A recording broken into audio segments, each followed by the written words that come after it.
அப்படி உங்களுக்கு 1 கோடி ரூபாய் சம்பாதிக்கணும்னா அப்ப எல்லாத்தையும் மறந்துட்டு முதல்ல 10 லட்சம் ரூபாய் சம்பாதிக்கிறது மீது கவனத்தை செலுத்துங்க. இன்னைக்கு வீடியோல நீங்க தெரிஞ்சுக்க போறீங்க ஏன் 10 லட்சம் ரூபாய் நெட் வொர்த் ஆன பிறகு உங்களுக்கு 1 கோடி ரூபாய் சம்பாதிக்கிறது ரொம்பவே ஈஸி ஆயிடும்னு. 10 லட்சம் ரூபாய் பேங்க்ல இருக்கிறதுக்கும் அண்ட் 10 லட்சம் ரூபாய்க்கான நெட் வொர்த் இருக்கிறதுக்கும் ரொம்ப பெரிய டிஃபரன்ஸ் இருக்கு. உதாரணத்துக்கு இப்போ உங்க பேங்க்ல 10 லட்சம் ரூபாய் இருக்கு, ஆனா உங்க மீது 20 லட்சம் ரூபாய்க்கான ஹோம் லோன் போயிட்டு இருக்குன்னா அப்போ இந்த பட்சத்துல உங்களுடைய நெட் வொர்த் நெகட்டிவ் 10 லட்சம் ரூபாய். ஏன்னா நெட் வொர்த்ல உங்களோட டோட்டல் அசெட்ஸ் லைக் உங்களோட பேங்க் பேலன்ஸ், உங்களோட இன்வெஸ்ட்மெண்ட்ஸ், உங்களோட ப்ராப்பர்ட்டிஸோட வேல்யூ இது எல்லாத்தையும் உங்க லைபிலிட்டிஸ் கூட லைக் உங்க மீது லோன் போயிட்டு இருக்குன்னா அது கூட மைனஸ் பண்ண பிறகு என்ன வேல்யூ வருதோ அதுதான் உங்களுடைய நெட் வொர்த். நீங்க இன்டர்நெட்ல இருக்கிற எந்த ஒரு நெட் வொர்த் கால்குலேட்டர்னாலும் யூஸ் பண்ணலாம் அண்ட் உங்களுடைய நெட் வொர்த்தையும் நீங்க எஸ்டிமேட் பண்ணலாம். நான் இங்க எக்ஸாம்பிளுக்கு 2 நபருடைய நெட் வொர்த் உருவாக்கி இருக்கேன். இவங்களுடைய ஆனுவல் இன்கம் வந்து 5 லட்சம் ரூபாய். ஆனா இவங்களுடைய ஃபைனான்சியல் ஹாபிட்ஸ்னாலயோ இல்ல உங்களுடைய ஃபைனான்சியல் சாய்ஸஸ்னாலயோ இவங்க 2 பேருடைய நெட் வொர்த் கம்ப்ளீட்லி டிஃபரெண்டா இருக்கு. பாத்தீங்கன்னா பர்சன் ஏ உடைய நெட் வொர்த் வந்து பாசிட்டிவ் 4 லட்சம் ரூபாய், அதே பர்சன் பி வந்து நெகட்டிவ் 9 லட்சம் ரூபாய். சோ உங்களுடைய முதல் கோல் என்னவா இருக்கணும்னா உங்களுடைய நெட் வொர்த்தை எப்படியாச்சும் பாசிட்டிவ் 10 லாக் ஆக்கணும் அண்ட் கூடவே உங்க நெட் வொர்த்தோட மேக்ஸிமம் போர்ஷன் இந்த மாதிரியான இடத்துல இன்வெஸ்ட் பண்ணிருக்கணும். எங்கிருந்து நீங்க ஹையஸ்ட் ரிட்டர்ன் சம்பாதிக்க முடியுமோ. இங்க முக்கியமான விஷயம் என்னன்னா ஹை ரிட்டர்ன்ஸ் கொடுக்கக்கூடிய assets like shares, equity mutual funds இல்ல இண்டெக்ஸ் ஃபண்ட்ஸ் இல்ல பிசிக்கல் அசெட்ஸ் பத்தி பார்த்தனா அப்ப கமர்ஷியல் ப்ராப்பர்ட்டிஸ் இல்ல உங்களுடைய பிசினஸ் ஆரம்பிக்கிறது. சோ உங்க நெட்வொர்த்தோட மேக்ஸிமம் போர்ஷன் இந்த அசெட்ஸ்ல வந்து இன்வெஸ்டடா இருந்துச்சுன்னா அப்போ உங்க வெல்த் பில்டிங் ப்ராசஸ் மெஜாரிட்டியான ஆட்களை விட ரொம்ப ஃபாஸ்ட் ஆயிடும். இங்க நீங்க இந்த விஷயத்தை கண்டிப்பா கவனத்துல வச்சுக்கணும். ஒன்னு உங்களோட நெட்வொர்த் பாசிட்டிவா இருக்கணும் அண்ட் மினிமம் 10 லட்சம் ரூபாய்க்கு இருக்கணும். அண்ட் அப்படி உங்ககிட்ட ஆல்ரெடி இருந்துச்சுன்னா அப்ப நீங்க ஒரு சரியான ட்ராக்ல இருக்கீங்க. பட் இப்போ வரைக்கும் உங்களுக்கு 10 லட்சம் ரூபாய்க்கு நெட்வொர்த் உருவாக்காம இருக்குன்னா அப்போ உங்களுடைய முழு முயற்சி போடுங்க இந்த நம்பர் வரைக்கும் போய் சேர்றதுக்கு. ஏன்னா இது ஏதோ ஒரு ரேண்டம் நம்பர் கிடையாது, இது ரொம்பவே யோசிச்சு சைக்காலஜிக்கலி சூஸ் பண்ண நம்பர். இந்த நம்பரை அச்சீவ் பண்ண பிறகு உங்களோட கான்ஃபிடன்ஸ் ரொம்ப அதிகமாயிடும். ஏன்னா பர்சனலி எனக்கு என்ன தோணுதுன்னா 10 லட்சம் ரூபாய் நெட்வொர்க் பிறகு தான் உங்களோட பிரெயின் பிறகு தான் சூப்பர் மோடுக்கு ஆக்டிவேட் ஆகும். ஏன்னா அதுக்கு முன்னாடி வரைக்கும் நீங்க உங்களோட லைஃப்ல ஃபைனான்ஸை அவ்வளவு சீரியஸா எடுத்துக்க மாட்டீங்க. சார்லி மங்கரோட ரொம்பவே ஒரு ஃபேமஸான ஒரு கோட் இருக்கு. என்னன்னா முதல் $1 லட்சம் இருக்கிறதுல ரொம்ப கஷ்டம் அச்சீவ் பண்றதுக்கு. ஆனா நீங்க ஏதாவது செஞ்சு வேணும்னா எல்லா இடத்துக்கும் நடந்தே போக இல்ல சாப்பாடுல கஞ்சத்தனம் பண்றதுனாலும் சரி இல்ல எல்லாத்தையும் சாக்ரிஃபைஸ் பண்ண வேண்டியது இருந்தாலும் சில வருஷத்துக்கு அது எல்லாத்தையும் செய்யுங்க. முதல்ல உங்களோட $1 லட்சம் சம்பாதிங்க. அதுக்கப்புறம் உங்களோட லைஃப் ரொம்ப ஈஸி ஆயிடும். இதே பிரின்சிபலை யூஸ் பண்ணுங்க உங்களுடைய 10 லட்சம் ரூபாய்க்கான நெட்வொர்த்தை உருவாக்குறதுக்கு. வேணும்னா இந்த வீடியோவை எண்ட் வரைக்கும் பாருங்க. நான் உங்களுக்கு 10 லட்சம் ரூபாய் சம்பாதிக்கிறதுக்கான ஒரு பிளானை பத்தியும் சொல்றேன். அதுக்கு முன்னாடி நீங்க இப்பதான் நம்மளோட சேனலுக்கு புதுசா இருந்தீங்கன்னா இப்பவே சப்ஸ்கிரைப் பண்ணிக்கோங்க. இந்த மாதிரி யூஸ்ஃபுல் வீடியோஸ் தொடர்ந்து பார்க்கிறதுக்கு. வாங்க ஸ்டார்ட் பண்ணலாம். முதல் ரீசன் பார்க்கலாம். அப்படி ஏன் 10 லட்சம் ரூபாய் நெட்வொர்த்துக்கு பிறகு உங்களுடைய பயணம் 1 கோடி ரூபாய் வரைக்கும் அடைய ஈஸி ஆயிடும். Number 1, figure size of your capital. நீங்க எனக்கு ஒரு சிம்பிளான क्वेश्चनக்கான ஆன்சர் சொல்லுங்க. அப்படி 2 நபர் இருக்காங்க. இதுல ஒருத்தருக்கு அவருடைய இன்வெஸ்ட்மென்ட் மீது 100% ரிட்டர்ன் கிடைக்குது அண்ட் இரண்டாவது நபர் இருக்காரு, இவருக்கு வெறும் 15% ரிட்டர்ன் கிடைக்குது. இவங்க 2 பேர்ல யாருக்கு அதிகமான லாபம் கிடைச்சிருக்கும்? நீங்க ஒருவேளை இப்போதைக்கு சொன்ன இன்ஃபர்மேஷன் வச்சு சொல்லலாம் இந்த முதல் நபர் இருக்கார்ல அவருக்கு அதிகமான லாபம் கிடைச்சிருக்கும்னு. பட் நான் இந்த இன்ஃபர்மேஷன்ல ஒரு சின்ன ட்விஸ்ட் எடுத்துட்டு வந்தேனா இப்ப நான் கேபிட்டலை இன்ட்ரோடியூஸ் பண்ணிட்டேனா அப்ப உங்களுடைய ஆன்சர் கம்ப்ளீட்டா சேஞ்ச் ஆயிடும். முதல் நபர் வந்து இன்வெஸ்ட் பண்ணிருந்தாரு 10,000 ரூபாய் அண்ட் அதன் மீது அவர் 100% ரிட்டர்ன் சம்பாதிச்சாரு. அதாவது இப்ப அவருடைய காசு 20,000 ரூபாய் ஆயிடுச்சு. பட் அதுவே இரண்டாவது நபர் வந்து இன்வெஸ்ட் பண்ணிருந்தாரு 10 லட்சம் ரூபாய். இதன் மீது அவர் 15% ரிட்டர்ன் சம்பாதிச்சாரு. அதாவது 1.5 லட்சம் ரூபாய் சம்பாதிச்சாரு. சோ இன்வெஸ்ட்மெண்டோட உலகத்துல ரிட்டர்ன்ஸ் இம்பார்ட்டன்ட் தான், ஆனா சைஸ் ஆஃப் த கேபிட்டலோ ரொம்பவே இம்பார்ட்டன்ட். ஏன்னா 100% ரிட்டர்ன் சம்பாதிக்கிறது வருஷத்துல இம்பாசிபிள் ஆனது லாங் டர்ம்ல. ஆனா 15% கண்டிப்பா பாசிபிள் தான். சோ எப்ப உங்களுடைய கேபிட்டலோட சைஸ் அதிகமாகுதோ அப்போ லோ ரிட்டர்ன்ஸ்லயும் உங்களுடைய வெல்த் பில்டிங் ப்ராசஸ் ஃபாஸ்ட் ஆயிடும். பாத்தீங்கன்னா 10 லட்சம் ரூபாய் இந்த நம்பர் சைஸ்ல ரொம்ப பெருசு அண்ட் இதுல ரிட்டர்ன்ஸோட பாசிபிலிட்டியும் அதிகமாயிடும் உங்களுக்கு. இதுக்கு ரிலேட்டடே இரண்டாவது ரீசன் ஏன் உங்களுடைய நெட்வொர்த் ரொம்ப வேகமாயிடும் 10 லட்சம் ரூபாய்க்கு பிறகுன்னு பாத்தீங்கன்னா that is by power of compounding. நிறைய பேர் நினைச்சிட்டு இருக்காங்க இந்த வெல்த் பில்டிங் ப்ராசஸ் இருக்குல்ல அது லீனியர் லைன்ல போகும்னு. அதாவது டைம் அதிகமாக அவங்களோட காசோ அதே அளவுக்கு அதிகமாகும் நினைப்பாங்க.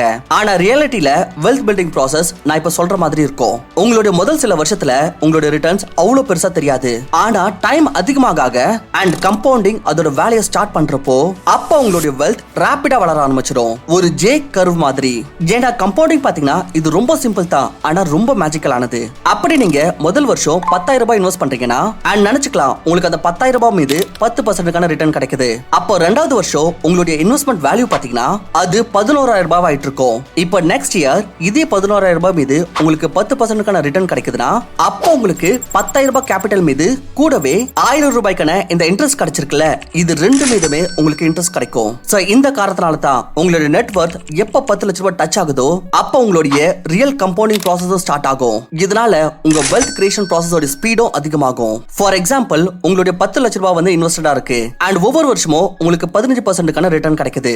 அண்ட் இதை நீங்க அப்படியே விட்டுட்டீங்கன்னா அப்ப கிட்டத்தட்ட 17 வருஷத்துல இந்த 10 லட்சம் ரூபாய் 1 கோடி ரூபாய் ஆயிட்டு இருக்கும். பட் அதுவே ஒரு எக்ஸாம்பிளுக்கு ஒரு நபர் வந்து கம்ப்ளீட்டா ஜீரோல இருந்து ஆரம்பிக்கிறாருன்னா அண்ட் நம்ம நினைச்சுக்கலாம் அவர் ரொம்பவே ஹார்ட் ஒர்க் பண்ணி 5 வருஷம் ஆகுது அவருக்கு பாசிட்டிவ் 10 லட்சம் ரூபாய் உருவாக்குறதுக்கு. அப்ப அவருக்கும் கிட்டத்தட்ட 17 வருஷம் ஆகும் 1 கோடி ரூபாய்க்கான நம்பரை டச் பண்றதுக்கு. பட் அதுவே இந்த அடிஷனல் 5 வருஷம் ஆகுது, அதையும் நீங்க இது கூட சேர்த்தீங்கன்னா அப்ப மொத்தமா அந்த நபருக்கு 22 வருஷம் ஆயிருக்கும் 1 கோடி ரூபாய்க்கான நெட்வொர்த் உருவாக்குறதுக்கு. ஆனா இந்த 5 வருஷம் எக்ஸ்ட்ரா ஆயிருக்குல்ல, இதுல அந்த பர்சன் ஏ ஓட நெட்வொர்த் வேல்யூ வந்து அப்படியே டபுள் ஆயிட்டு இருக்கும். அதாவது இந்த 1 கோடி ரூபாய் இருக்குல்ல, அது நெக்ஸ்ட் 5 வருஷத்துல 2 கோடி ரூபாய் விட அதிகமாயிட்டு இருக்கும். சோ இதுக்காக தான் பவர் ஆஃப் கம்பவுண்டிங்க்கு ஒரு நல்ல நம்பர் உங்களுக்கு தேவை. இல்லனா ரொம்ப அதிகமான டைம் ஆயிடும் உங்களுக்கு வெல்த் உருவாக்குறதுக்கு. சோ இதுக்காக தான் 10 லட்சம் ரூபாய் வந்து ஒரு நல்ல நம்பர் கம்பவுண்டிங்கோட ப்ராசஸை ஸ்பீட் அப் பண்றதுக்கு. சோ உங்களோட பவர் ஆஃப் கம்பவுண்டிங்கோட ப்ராசஸை ஒர்க் பண்ண வைக்கிறதுக்கு ஃபர்ஸ்ட் ஸ்டெப்பா நீங்க முதல்ல இன்வெஸ்ட் பண்ண ஸ்டார்ட் பண்ணணும். ஒரு நல்ல ஸ்டாக்ல இல்ல ஒரு நல்ல மியூச்சுவல் ஃபண்டா பார்த்து. பட் இதுக்கு உங்களுக்கு ஒரு நல்ல டிமேட் அக்கவுண்ட் தேவை. பட் இங்க பிரச்சனை என்னன்னா, நம்ம டிமேட் அக்கவுண்ட் ஓபன் பண்றப்போ நம்ம லைஃப் டைம்க்கு பாத்தீங்கன்னா வருஷம் ஏஎம்சி சார்ஜஸ் தர வேண்டியது இருக்கும். பொதுவா நம்ம அக்கவுண்ட் ஓபன் பண்றப்போ ஒரு கரெக்டான இடமா பார்த்துட்டு ஓபன் பண்ணணும். பிகாஸ் ஏஎம்சி சார்ஜஸ் கூடவே மேக்ஸிமம் புரோக்கர்ஸ் கிட்ட நம்மளுடைய ட்ரேடிங் அண்ட் இன்வெஸ்ட்மெண்ட் மீது ஏகப்பட்ட புரோக்கரேஜ் பே பண்ண வேண்டியது கூடும். பட் அதுவே நம்ம எம் ஸ்டாக் பை மீரா அசெட்ல அக்கவுண்ட் ஓபன் பண்ணோம்னா இங்க intraday, delivery, future and option, mutual fund, IPO மாதிரி ஏகப்பட்ட செக்மெண்ட்க்கு நீங்க லைஃப் டைம்க்கு பாத்தீங்கன்னா ஜீரோ புரோக்கரேஜ்க்கான பலன் பெறலாம். அண்ட் இந்த zero brokerage for life across all ப்ராடக்ட்ஸ்க்கான பயன் கிடைக்குது வெறும் 999 பிளான்ல.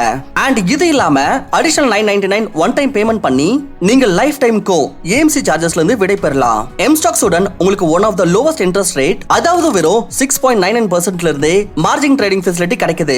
கடந்த 2 வருஷத்துல எம் ஸ்டாக்ஸ் வந்து 10 லட்சம் யூசர்ஸ் உடைய 145 கோடி ரூபாய்க்கான புரோக்கரேஜ் வந்து சேமிச்சிருக்காங்க. எம் ஸ்டாக் ஆப்க்கு வந்து 4 ஸ்டார் ரேட்டிங் கிடைச்சிருக்கு. அண்ட் ட்ரஸ்ட் பத்தி பாத்தீங்கன்னா இவங்களோட பேரை வச்சு தெரிஞ்சுக்கலாம். எம் ஸ்டாக் வந்து மிரா அசெட் மூலமாக பேக்டா இருக்கு. உங்களுக்கு தெரிஞ்சிருக்கலாம் மிரா அசெட் இது எவ்வளவு பெரிய ஒரு ஃபண்ட் ஹவுஸ்னு. சோ நீங்க இவங்களை கண்டிப்பா ட்ரஸ்ட் பண்ணலாம். சோ ஃப்ரெண்ட்ஸ், எதுக்கு வெயிட் பண்ணோம்? டிஸ்கிரிப்ஷன் அண்ட் பின் கமெண்ட்ல எம் ஸ்டாக் உடைய லிங்க் கொடுத்திருக்கேன். கிளிக் பண்ணி மொபைல் நம்பரை டைப் பண்ணுங்க. கூடவே ஆதார் அண்ட் பான் கார்டை ஹேண்டியா வச்சுக்கோங்க.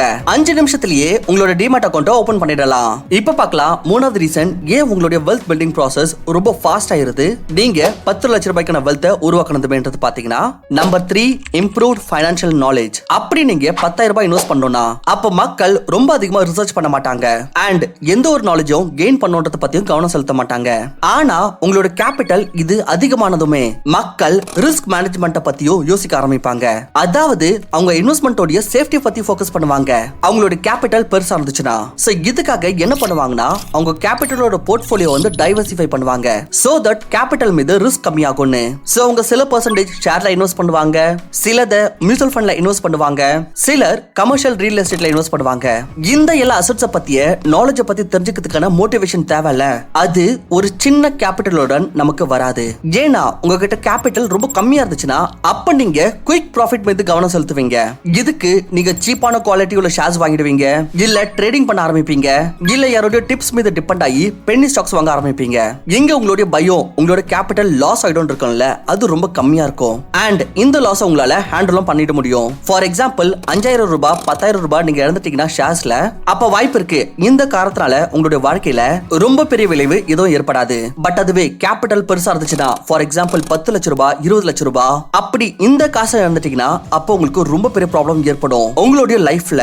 சோ இந்த காரணத்தால தான் கேபிட்டல் லாஸ் அப்படின்ற விஷயம் வந்துச்சுன்னா அப்ப நீங்க ஆட்டோமேட்டிக்கலி ரொம்ப கேர்ஃபுல் ஆயிடுவீங்க எப்ப லாஸோட சைஸும் பெருசாகுதோ. சோ இதுதான் அந்த 3 ரீசன் ஏன் உங்களோட நெட்வொர்த் 10 லட்சம் ரூபாய்க்கு அப்புறம் அதிக ஸ்பீட்ல க்ரோ ஆகும்னு. இதுல முதல் வந்து சைஸ் ஆஃப் கேபிட்டல், இதுல உங்களுக்கு ரிட்டர்ன் அதிகமா கிடைக்கும். ரெண்டாவது கம்பவுண்டிங்கோட பெனிஃபிட்ஸ் கிடைக்கும். அண்ட் மூணாவது உங்களுடைய நாலேஜ் பெட்டர் ஆகும். இதனால நீங்க பெட்டர் இன்வெஸ்ட்மெண்ட் டிசிஷன்ஸ் எடுப்பீங்க அண்ட் இதனால உங்களுடைய wealth building process speed up ஆயிடும். இப்ப கேள்வி என்னன்னா இந்த முதல் 10 லட்சம் ரூபாவை எப்படி சேர்க்கிறது? பட் அதுக்கு முன்னாடி இந்தியால ஏஜ் வைஸ் ஒரு டபர் கிட்ட எவ்வளவு நெட்வொர்க் இருக்கணும் அண்ட் இதுக்கான டேட்டா நான் என்னோட ரிசர்ச்ல இருந்து உருவாக்கி இருக்கேன். ஒரு ஆவரேஜ் இந்தியனுக்கு அண்ட் இந்த டேட்டாக்காக நானு income and expenses, savings, investment and இன்ஃப்ளேஷனை கவனத்துல வச்சு உருவாக்கி இருக்கேன். அண்ட் இது பாத்தீங்கன்னா நீங்க சிட்டில இருக்கீங்களா இல்ல வில்லேஜ்ல இருக்கீங்களான்றத பொறுத்து டிபெண்ட் ஆயிருக்கு. சோ இது அக்யூரேட்டா இருக்கணும்னு அவசியம் இல்ல. வெறும் இத ஒரு கம்பாரிசனுக்கு மட்டும் யூஸ் பண்ணிக்கோங்க. ஒரு ஆவரேஜ் இந்தியனோட நெட்வொர்த் எவ்வளவு இருக்கணும்னு.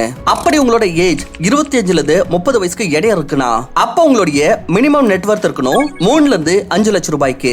ஏன்னா இப்ப நீங்க உங்க கரியரோட ஆரம்பத்துல இருப்பீங்க அண்ட் நிறைய பாசிபிள் இருக்கு. உங்களுடைய சம்பளம் 3ல இருந்து 8 லட்சம் ரூபாய்க்கு இடையே இருக்கும் ஆனுவலி. அப்படி உங்களோட ஏஜ் 31ல இருந்து 35க்கு இடையே இருக்குன்னா அப்ப உங்களுடைய மினிமம் நெட்வொர்த் இருக்கணும் 10ல இருந்து 15 லட்சம் ரூபாய்க்கு இடையே. அண்ட் நான் இது அசியூம் பண்ணிருக்கேன் உங்களுடைய ஆனுவல் இன்கம் வந்து 8 லட்சம் ரூபாயில இருந்து 15 லட்சம் ரூபாய்க்கு இடையே இருக்குன்னு. அப்படி உங்களோட ஏஜ் 36ல இருந்து 40க்கு நடுவுல இருக்குன்னா அப்ப உங்களுடைய நெட்வொர்த் மினிமம் 15 லட்சத்துல இருந்து 25 லட்சத்துக்கு இடையே இருக்கணும். பட் அதுவே நீங்க உங்களுடைய 40ஸ்ல இருக்கீங்கன்னா அப்ப உங்களுடைய நெட்வொர்த் மினிமம் 50 லட்சம் ரூபாய்க்கு மேல இருக்கணும். பட் இதுவே நீங்க உங்களோட 50s இல்ல அதை விட அதிகமா இருக்கீங்கன்னா அப்ப உங்களுடைய மினிமம் நெட்வொர்த் இருக்கணும் 1 கோடி ரூபாய்க்கு.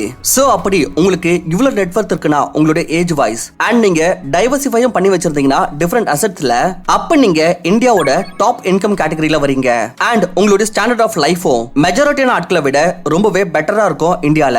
சோ இதுக்காக தான் இந்த 50s உடைய நெட்வொர்த் கோல் இருக்குல்ல 1 கோடி ரூபாய் அத சீக்கிரமா அச்சீவ் பண்ணனா அப்ப முதல்ல 10 லட்சம் ரூபாய்க்கான நெட்வொர்த்தை அச்சீவ் பண்றதுக்கான டார்கெட்டை உருவாக்குங்க. சோ இப்போ ரொம்ப முக்கியமான கேள்வி என்னன்னா இந்த டார்கெட்டை எப்படி அச்சீவ் பண்றது? ஏன்னா 10 லட்சம் ரூபாய்க்கான பாசிட்டிவ் நெட்வொர்த்தை உருவாக்குறதுக்கு உங்களுக்கு ஒரு சாலிட் பிளான் தேவை. நீங்க டிசிப்ளினுடன் சேவிங்ஸ் பண்ண வேண்டியது இருக்கும், ஸ்மார்ட் இன்வெஸ்டிங் பண்ண வேண்டியது இருக்கும் அண்ட் கொஞ்சம் ஆண்டர்பிரினியல் மைண்ட் செட் உங்களுக்குள்ள எடுத்துன்னு வர வேண்டியது இருக்கும். அப்படி நீங்க இந்த ப்ராசஸை ஃபாலோ பண்ணீங்கன்னா அப்ப நீங்க சீக்கிரமாவே 10 லட்சம் ரூபாய்க்கான நெட்வொர்த்தை உருவாக்கிடுவீங்க. முதல் டிப் வந்து அண்ட் ரொம்பவே basic and old fashion tip வந்து நம்பர் 1 உங்களுடைய இன்கம் அதிகரிங்க. 2 வழிகள் மூலமா உங்களுடைய இன்கம் அதிகரிக்கலாம். முதல் வந்து உங்களோட கரியர்ல முன்னேறுங்க, ஸ்கில்ஸை இம்ப்ரூவ் பண்ணுங்க. அப்படி salary அதிகமாகலனா ஜாப்ஸ் ஸ்விட்ச் பண்ணுங்க.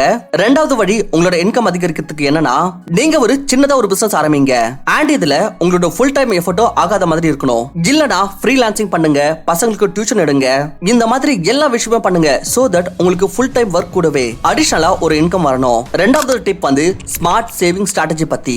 பட்ஜெட் போட்டு செலவு பண்ணுங்க, எல்லா unnecessary காஸ்டையும் கம்மி பண்ணுங்க, higher interest paying bank account open பண்ணுங்க, உங்களுடைய எமர்ஜென்சி ஃபண்டை உருவாக்குங்க. அதாவது உங்க மாச செலவுடைய அட்லீஸ்ட் 3 மாசத்துல இருந்து 6 மாசத்துக்கான செலவுக்கான அமௌண்ட் உங்ககிட்ட இருக்கணும். மூணாவது வந்து இன்வெஸ்டிங் ஸ்ட்ராட்டஜி.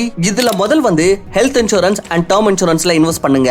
அதுக்கப்புறம் மியூச்சுவல் ஃபண்ட்ல இன்வெஸ்டிங் ஆரம்பிங்க. நான் ரெக்கமெண்ட் பண்றதுக்கு என்னன்னா லாங் டர்ம்க்கு ஈக்விட்டி மியூச்சுவல் ஃபண்ட்ஸ்ல இன்வெஸ்ட் பண்ணுங்க. அண்ட் பிறகு உங்களுக்கு கொஞ்சம் நாலேஜ் இம்ப்ரூவ் ஆனதுக்கு அப்புறம் அண்ட் உங்ககிட்ட கேபிட்டலும் அதிகமாகிற பட்சத்துல அப்ப நீங்க உங்களோட ரிஸ்க் கொஞ்சம் அதிகரிக்கலாம் அண்ட் நீங்க டைரக்ட் ஸ்டாக்ஸ்ல இன்வெஸ்ட் பண்ணலாம்.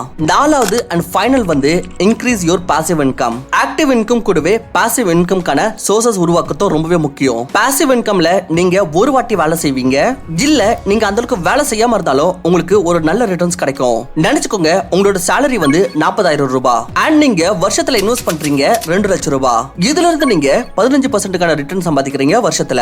அப்போ உங்களுடைய காசு எவ்வளவு ஆகுதுன்னா மொத்தமா 30,000 ரூபாய். அதாவது உங்களோட மந்த்லி salary இருக்குல்ல 40,000 ரூபாய், அது ஆக்டிவ் இன்கம்ல இருந்து வருது அண்ட் இந்த 2,500 ரூபாய் இருக்குல்ல இது உங்களுடைய பாசிவ் இன்கம்ல இருந்து வருது. இதுக்காக நீங்க அவ்வளவா ஆக்டிவா வேலை செய்யல அண்ட் இந்த 2,500 ரூபாய் இருக்குல்ல இது 6.25% உங்களுடைய ஆக்டிவ் இன்கமோட. ஆனா கொஞ்சமா உங்களோட வெல்த் அதிகமாகறப்போ நினைச்சுப்போ உங்க வருஷத்தோட இன்வெஸ்டட் வேல்யூ வந்து இப்ப 10 லட்சம் ரூபாய் ஆயிருச்சுன்னு அண்ட் நீங்க வருஷத்துல கிட்டத்தட்ட 1.5 லட்சம் ரூபாய் இன்வெஸ்ட்மெண்ட்ல இருந்து சம்பாதிச்சிருக்கீங்க. அதாவது மந்த்லி 12,500 ரூபாய் இது உங்களுடைய ஆக்டிவ் இன்கம். 40,000 ரூபாய் இருக்குல்ல அதோடைய 31% இது. சோ ஆக்டிவ் இன்கம் நம்ம இம்ப்ரூவ் பண்ணியே தீரணும். ஆனா அது கூடவே நம்ம பாசிவ் இன்கம் இம்ப்ரூவ் பண்ணணும். அப்பதான் உங்களால ஃபைனான்ஷியல் ஃப்ரீடம் அச்சீவ் பண்ண முடியும். இப்ப கமெண்ட்ல உங்களோட ஏஜ் அண்ட் உங்களோட டோட்டல் நெட் வொர்த் இப்ப அது பாசிட்டிவா இருக்கா நெகட்டிவா இருக்கான்றத கண்டிப்பா சொல்லுங்க. அண்ட் உங்களோட இன்வெஸ்டிங் ஸ்டார்ட் பண்றதுக்கு நான் எம்ஸ்டாக்கோட லிங்க் கீழே கொடுத்திருக்கேன், கண்டிப்பா செக் பண்ணி பாருங்க. அப்படி உங்களுக்கு இந்த வீடியோ பிடிச்சதா மட்டும் வீடியோக்கு லைக் பண்ணிட்டு இந்த மாதிரி இன்னும் அமேசிங் வீடியோஸ் தொடர்ந்து பார்க்கிறதுக்கு நம்மளோட சேனலுக்கு சப்ஸ்கிரைப் பண்ணுங்க அண்ட் பெல் ஐகானையும் பிரஸ் பண்ணிக்கோங்க so that நாங்க போஸ்ட் பண்ற வீடியோவை மிஸ் பண்ணாம முதல்ல பாத்துறலாம். Thank you for watching. Investments in securities markets are subject to market risks. Read all the related documents carefully before investing.